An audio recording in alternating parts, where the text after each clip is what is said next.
So in this next section of our discussion on ROS and how it mitigates the signaling during different kind of environmental stresses, now we're going to focus on the reactive oxygen species in this particular section.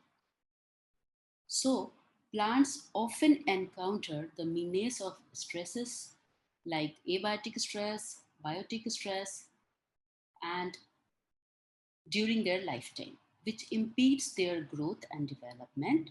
Biotic stress and abiotic stress as well negatively influences biomass production and crop yield. Due to their sessile nature, plants need to evolve certain mechanisms to combat these adverse environmental conditions. Stresses leads to various physiological, biochemical, molecular, and metabolic alterations in plants. One of the crucial change which is observed in response to these kind of a stress are the primary effects are membrane fluidity, protein stability, it changes cytoskeleton instability, chromatin structure changes, and ROS production and metabolic uncoupling. The secondary signals are also generated during different kind of stresses like temperature stress, drought stress, as well as biotic stresses. And those secondary signals include calcium signaling, phosphorylation, and dephosphorylation, transcriptional changes, hormonal response. Amongst all these effects, now we are cutting down to reactive oxygen species production, which is a key feature that has been observed not only in biotic stress but also in abiotic stresses. So, the major types of reactive oxygen species that have been reported so far include hydrogen peroxide, superoxide, hydroxyl radicals, and singlet oxygen. ROS can be divided into free oxygen radicals and non-radical oxygen. Non-oxygen radicals include superoxide ion, hydroxyl ion, alkoxyl radical, peroxyl radical. Non-radical oxygen includes hydrogen peroxide, singlet oxygen, and hyperchlorous acid. ROS are either partially reduced or activated oxygen derivatives. They are extremely reactive and toxic, so they can easily react with any of the biomolecules in a cell and causes oxidative stress and further leads to cell death. ROS generation also causes post-translational modification of proteins, reduced photosynthesis, and change in protein turnover, as well as changes in transcriptional, translational, and epigenetic level. Under normal conditions, ROS are generated. It's not that ROS are generated only during stress conditions. Under normal conditions, also they are generated as the byproduct of certain aerobic respiration in cell organelles like chloroplast, mitochondria, and peroxisome. These are the cell organelles wherein ROS are produced even under normal conditions. But during stress condition, ROS production is upregulated even at the secondary sites like endoplasmic reticulum, cell membrane, cell wall, and the region between cell wall, I mean the region between two cells, that is the apoplastic region. There also reactive oxygen species are generated during stress conditions. Thus, stress leads to oxidative damage to various biomolecules such as lipid, protein, and nucleic acids.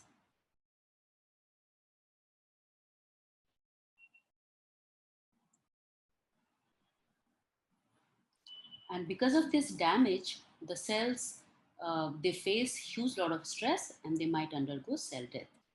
Therefore, for their protection from damage caused by higher levels of ROS, plants have devised various mechanisms for redox homeostasis in order to seek balance between the ROS generated and scavenged ROS level is primarily maintained by quenching activity by certain antioxidants.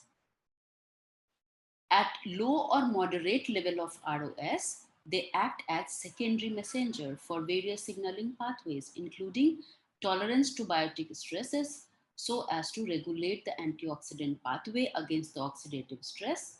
ROS are detected by receptors that activate the signal transduction and carry the signal to the nucleus via another signaling component, that is mitogen activated protein kinase pathway, and result in transcription and translation of new proteins, and modification is already existing protein by binding of stress responsive transcription factor to their respective cis acting elements.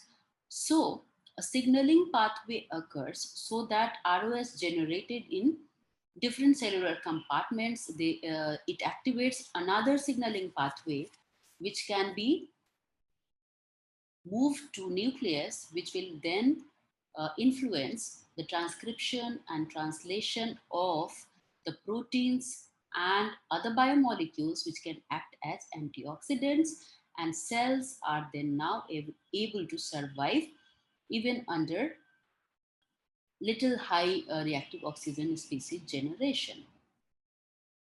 ROS generation is mainly mediated by a particular enzyme which is called as NADPH oxidase or respiratory burst RBOH, respiratory burst oxidase. Or it is also generated by cell wall peroxidases and copper containing amine oxidase. This ROS production in the apoplast causes oxidative burst and is considered to be the first line of inducible defense against biotic and abiotic stress. NADPH oxidases are located in the plasma membrane and they synthesize superoxide from oxygen molecules by transferring electrons from NADPH. The superoxide can be converted to hydrogen peroxide by superoxide dismutase present on the cell wall. The apoplastic hydrogen peroxide can also be generated by peroxidases. ROS production from molecular oxygen occurs either by absorbing energy that reverses the spin of one of the unpaired electron, which leads to formation of singlet oxygen, or by stepwise monovalent reduction in which hydroxyl ion, H2O2, and superoxide can be formed. Different forms of ROS have a particular half-life and they vary in their capacity to oxidize cellular compartment. ROS produced during adverse environmental conditions can be either free radical or they can be non-radical type. And we have already seen what are the ones which are radical and which are non-radical ones. So one of the ROS is singlet oxygen. So singlet oxygen is generated during biotic and abiotic stress due to closing of the stomata and lower concentration of carbon dioxide inside the cell. In the antenna system and reaction center of photosystem 2 of chloroplast, the singlet oxygen is produced by the triplet chlorophyll. Inadequate energy depletion during photosystem forms triplet chlorophyll, while in the reaction center, it is formed by the charge recombination of light induced charge pair.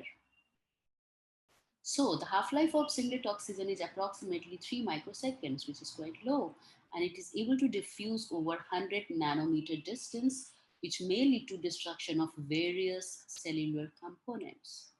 The superoxide, the singlet oxygen produced can oxidize the polyunsaturated fatty acids, guanine, several other amino acids. It can also cause nucleic acid modification by reacting with deoxyguanosine, and the singlet oxygen produced can also react to D1 protein of photosystem 2 that may result in loss of photosystem 2 activity. But this singlet oxygen, which will be produced by the cell when it is under stress, it can be scavenged by certain antioxidants like beta carotene and alpha tocopherol. The next reactive oxygen species is superoxide radical. When oxygen gains an electron and is left with only one unpaired electron, superoxide radicals are formed. Superoxide is a primary reactive oxygen species, and furthermore, it can form another secondary reactive oxygen species directly or indirectly by certain enzymes. During the non-cyclic electron transport chain, a superoxide radical is formed in the photosystem too, localized in the thylakoid and also in other cellular compartments. Superoxide radicals have the half-life of approximately 1 microseconds. They are considered to be moderately reactive, so they undergo various reactions to form highly reactive oxygen species like hydroxyl, singlet oxygen, and H2O2. Superoxide radicals react with the proteins having iron sulfur center and can either cause protein degradation or activation of various signaling pathways. The next reactive oxygen species which we are taking into consideration is hydrogen peroxide. Hydrogen peroxide is generated by dismutation of oxygen superoxide at low pH, either enzymatically or non-enzymatically.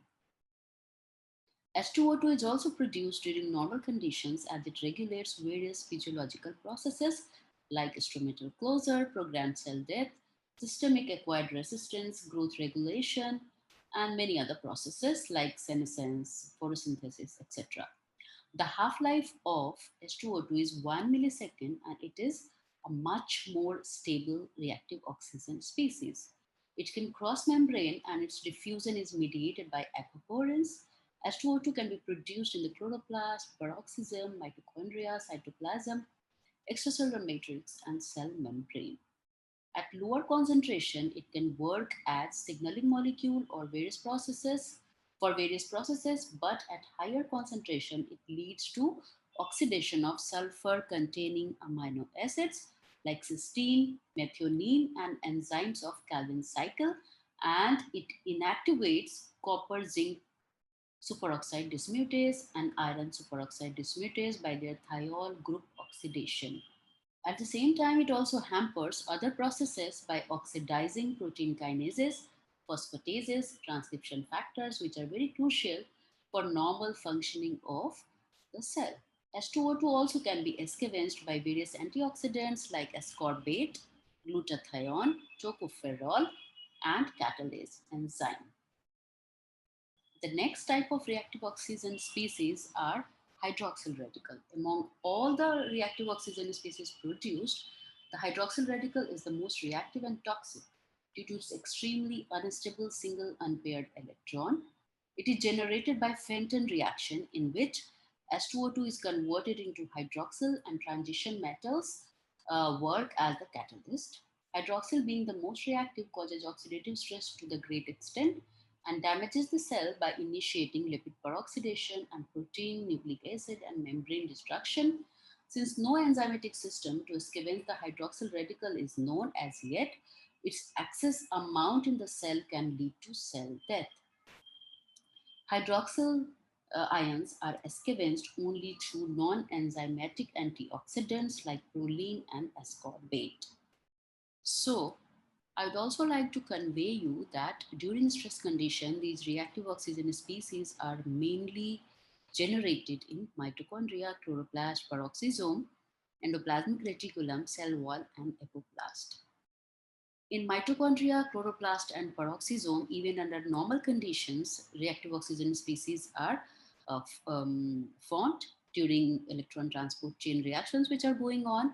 But the concentration of these reactive oxygen species under normal conditions is going to be very low. But as soon as plant starts experiencing stress, it will have higher concentration of reactive oxygen species in mitochondria, chloroplast, peroxisome, and it will also be produced in other cellular compartments like endoplasmic reticulum, cell wall, and apoplast.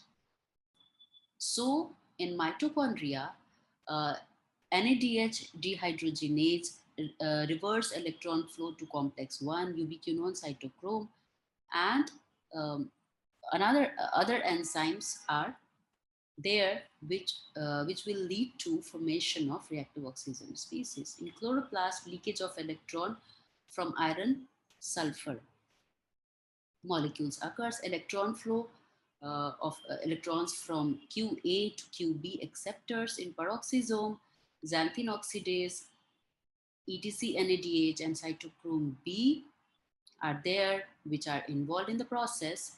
And in the endoplasmic reticulum, NADPH dependent electron transport containing cytochrome P450. These are important entity during ROS production. In cell wall, peroxidases are there, and in plasma membrane, electron transporting oxidoreductases are there, and in apoplast, RBOHD, oxalate oxidase, peroxidase, and polyamine oxidases are there. So, the main targets of reactive oxygen species which are produced during abiotic and biotic stresses are lipids, proteins, and DNA. So ROS is going to cause lipid peroxidation and chain reaction. Lipid chain breakage, membrane permeability, and fluidity increases. ROS is going to affect proteins as well. It is going to cause amino acid modification, enhanced proteolytic degradation, enzyme inactivation, and peptide chain breakage. DNA, although is a stable material, but it gets affected by higher concentration of reactive oxygen species. It causes basis mutation, strands breakage, depurination, depyrimidation as well, and proteins and DNA crosslinks are also formed either more or less depending on the kind or the concentration of reactive oxygen species that has been formed. So here I show you the three different compartments which are uh, rather apoplast, wherein S2O2 and other superoxides are formed during stress conditions. Then in chloroplast, hydroxyls are formed. In mitochondria, S2O2 is formed. S2O2 is formed in the peroxisome as well. And all these reactive oxygen molecules are first released into the cytoplasm. Uh, other reactive oxygen species are formed in the cytoplasm as well. So when all the reactive oxygen species which has been generated at different sites, they'll be released into the cytoplasm, and up to a limit when it is not very high. So a low or moderate level of reactive oxygen species is going to work as a signaling molecule, and it is going to induce the mechanism which will allow it to tolerate different kind of stresses. So the different kind of reactive oxygen species which are formed in mitochondria is superoxide and H2O2. In chloroplast, it is singlet oxygen, superoxide, H2O2, and hydroxyl ion, superoxide and H2O2 in peroxisome. And all these reactive oxygen species are then released to cytoplasm, and then they are going to activate a particular pathway which we just discussed, and that is MAP kinase pathway. This MAP kinase pathway is going to interact with certain factors which are present in the nucleus, and these are called as transcription factors. It is going to induce it, which is going to allow the cell to express the molecules which are required for scavenging of these reactive oxygen species. So that the protein stability or membrane degradation, which might be happening because of reactive oxygen species, can be tolerated by the plants. So, and what happens during biotic stress? So, here I would like to introduce you a little bit about biotic stress. That whenever pathogen interact with a plant cell, they have certain molecules which it releases, and it will be perceived by the factors which are present on the cellular membrane, and then the interaction between the effector molecule and the receptor molecule is going to cause several change in the cell, and one such change is production of reactive oxygen species. So whenever these MAMs and PAMs are basically those effectors which are going to react with the receptor molecules of the cell. And based on these effector molecules, the cell is going to induce its defense mechanism. So one such signaling molecule which are induced during this interaction between the factors which are present in pathogen and the plant cell is the ROS burst. We call it ROS burst because huge amount of reactive oxygen species are generated and other factors are also induced. It's not that only reactive oxygen species induces defense in plant cell. Rather, there are other signaling components as well. And this is also one of it, which is similar to abiotic stress. So, if a cell has produced huge amount of reactive oxygen species because of a particular type of stress or maybe combinatorial stress, then the cell needs to scavenge those reactive oxygen species so that the biomolecules of the cell do not get affected. For this, plants have adopted to induce certain antioxidants like carotenoids, polyphenols, proline, ascorbate, sugar alcohol, glutathione, osmolytes, tocopherol, carotenoids, and many more. So polyphenols are going to scavenge certain ROS molecules. Similarly, proline is going to scavenge other ROS molecules by some or the other mechanism. Sometimes they work individually, sometimes they work along with certain enzymes. So they basically will react with such reactive oxygen species and will not then allow it to react with very important component of cells like DNA, lipid, and proteins and will allow the cell to grow further or to at least exhibit its primary functions. So, in the cellular compartment, uh, non-enzymatic antioxidants. So, these are called as non-enzymatic oxidants because there are enzymatic oxidants as well. They play a crucial role during plant growth, development, and stress management by regulating processes like meiosis, cell elongation, senescence, and cell death. They include flavonoid, phenol, amino acids, and reduced glutathione. Ascorbic acid is a low molecular weight compound which is widely found antioxidant in many cellular compartments. It is efficient antioxidant as it can donate electron to enzymatic as well as non-enzymatic reactions. It plays a major role in several physiological processes, including scavenging of reactive oxygen species. Amino acids ascorbic acids removes H2O2 via a particular cycle and then it is going to avoid DHA which is reduced by action of enzyme. So this ascorbic acid protects the membrane from oxidative stress by reacting with reactive oxygen species like hydroxyl ion, H2O2, and superoxide, and producing alpha tocopherol from tocopheroxyl radical. So, ascorbic acid prevents photooxidation by regulating pH dependent pH2 activity and its down regulation, which is connected with zeaxanthin formation.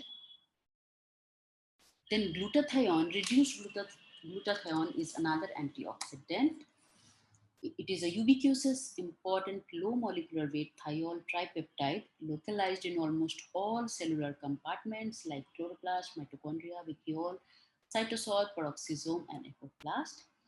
Apart from being the potential reducing agent due to its high reproductive potential, glutathione, this reduced glutathione actually plays crucial role in processes like cell differentiation and many other processes.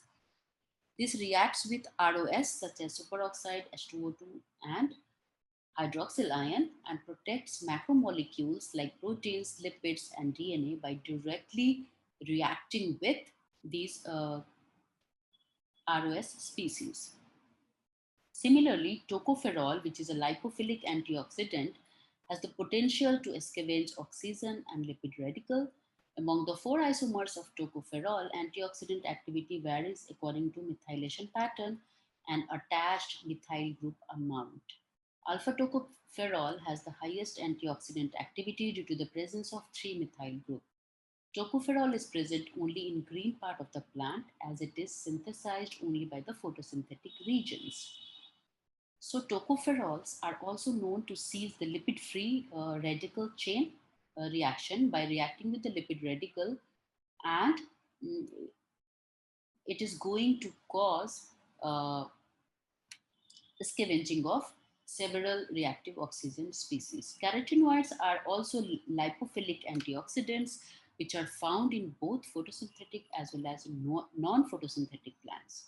Apart from plants, the presence of carotenoids can be seen in microorganisms as well. And they also scavenge superoxide, singlet oxygen, and other forms of reactive oxygen species. Another important factor which works as antioxidant are flavonoids. They are phenolic compounds present in leaves, floral parts, and pollen grains. On the basis of their structure, flavonoids are classified into four major classes: flavone, isoflavone, flavonol, and anthocyanin. Apart from providing pigmentation and their role in plant fertility and pollen germination, they act as defense against plant pathogens, and also they are important to tolerate abiotic stress. They require excess excitation energy, so are considered as the secondary ROS scavenging system. Proline is an osmolyte, which is also considered as a strong antioxidant. It is non-enzymatic antioxidant that can neutralize the ROS effect on the membrane. It is synthesized using glutamic acid as a substrate, and this process in plants is catalyzed by two enzymes, carboxylate synthetase and one more enzyme. It can avoid lipid damage by effectively removing hydroxyl and singlet oxygen. Accumulation of proline occurs during stress conditions in plant, which may be due to an increased synthesis or a reduction in degradation. So these are some of the non-enzymatic antioxidants working in a cell. Then now we are focusing on enzymatic antioxidants, which are also very important to scavenge these reactive oxygen species, which are generated in the cell in more concentration when they are under stress. And if this reactive oxygen species will not be scavenged, it is going to degrade the very important components of the cell like lipids, proteins, and DNA as well. So one very important enzymatic antioxidant is superoxide dismutase. These are members of metalloenzymes and give prime protection to the plant when it undergoes oxidative stress. The dismutation of superoxide into H2O2 and oxygen is catalyzed by superoxide dismutase. This avoids the production of more reactive hydroxyl via Haber-Weiss reaction. On the basis of superoxide dismutase binding on metal, it is classified into three different kinds of isoenzyme: manganese superoxide dismutase, iron superoxide dismutase, and copper zinc superoxide dismutase. Increased production of SOD also corresponds to increased tolerance of plants against oxidative stress caused due to different kind of stresses. The second enzymatic antioxidants are catalases. Catalases were first discovered antioxidant enzyme. It is an ubiquitous heme containing tetrameric enzyme. It catalyzes the dismutation of hydrogen peroxide, H2O, and oxygen. It has very high enzyme activity, and it can dismutate approximately 6,363 into 10 to the power 6 molecules of H2O2 per minute. Catalases are peculiar as there is no requirement for a cellular reducing equivalent in its case. So basically under stressed condition and oxidative stress will have H2O2 to be generated, which are removed efficiently by these catalases. Another antioxidant enzyme is guaiacol peroxidase. This is also a heme-containing protein which is able to scavenge H2O2 again, similar to catalases. And these are monomers, and they are going to convert H2O2 into H2O and reduce glutathione. The next enzymatic antioxidant is ascorbate peroxidase. It is the crucial enzyme for ascorbate glutathione cycle, where it catalyzes H2O2 conversion into water molecule by utilizing ascorbic acid as an electron donor. So, this enzyme is really important again to convert H2O2, which is a reactive oxygen species. The next enzymatic antioxidant is dehydroascorbate reductase, which works in similar manner of ascorbate reductase. Monodehydroascorbate reductase is another enzyme. Then glutathione reductase is another enzymatic antioxidant, and all these enzymes basically they are going to reduce to one or the other reactive oxygen species, which are either generated in mitochondria, chloroplast, cytoplasm, or peroxisomes. So we conclude from this discussion that reactive oxygen generation of reactive oxygen species is common to many types of stresses, and it is generated also during combinatorial stress.